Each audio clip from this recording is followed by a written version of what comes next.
தனியார் பால் விலை உயர்த்தப்பட்டிருப்பதற்கு பொதுமக்களும் வியாபாரிகளும் எதிர்ப்பு தெரிவித்துள்ளனர். தமிழகத்தில் இன்று முதல் தனியார் பால் மற்றும் தயிர் விலை லிட்டருக்கு ₹2 உயர்த்தப்பட்டுள்ளது. இந்த விலை உயர்வு தங்களை வெகுவாக பாதிக்கும் என்றும் பொதுமக்களும் பால் விற்பனை குறைய வாய்ப்புள்ளதாக சில்லறை வியாபாரிகளும் கூறுகின்றனர். மேலும் தனியார் பால் வெளியேற்றப்பட்ட விவகாரத்தில் அரசு தலையிட்டு நடவடிக்கை எடுக்க வேண்டும் எனவும் அவர்கள் கோரிக்கை விடுத்துள்ளனர். பால் விலை ரொம்ப நாளுக்கு நாள் ஏறிண்டே போனா நடுத்தர மக்களுக்குலாம் ரொம்ப கஷ்டமா இருக்கு. ஒரு வாட்டியும் ₹2 அந்த மாதிரி ஏத்திடுறாங்க. ஒரு ஃபேமிலிக்கு ஒரு ஃபேமிலி ஆஃப் 4 அந்த மாதிரி இருந்ததுனாக்கா 1 லிட்டர் பால் தேவைப்படுது ஒரு நாளைக்கு.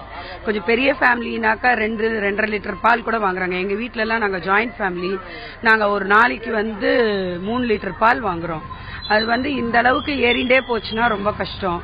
அரசாங்கம் இதுக்கு ஒரு ப்ராப்பர் நடவடிக்கை எடுத்து அதை கண்ட்ரோல் பண்றதுக்கு ஒரு வழி பண்ணணும். எங்க வீட்டுல 2 குழந்தை இருக்கு. 1.5 லிட்டர் பால் வாங்குவோம்.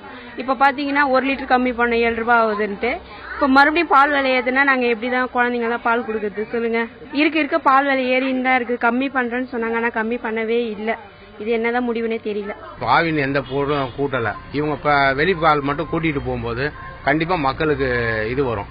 ஏன்னா கவர்மெண்ட் குறைக்கிறேன்னு சொல்லிட்டு இருக்கும்போது இப்ப இவங்க மட்டும் கூட்டுறாங்க.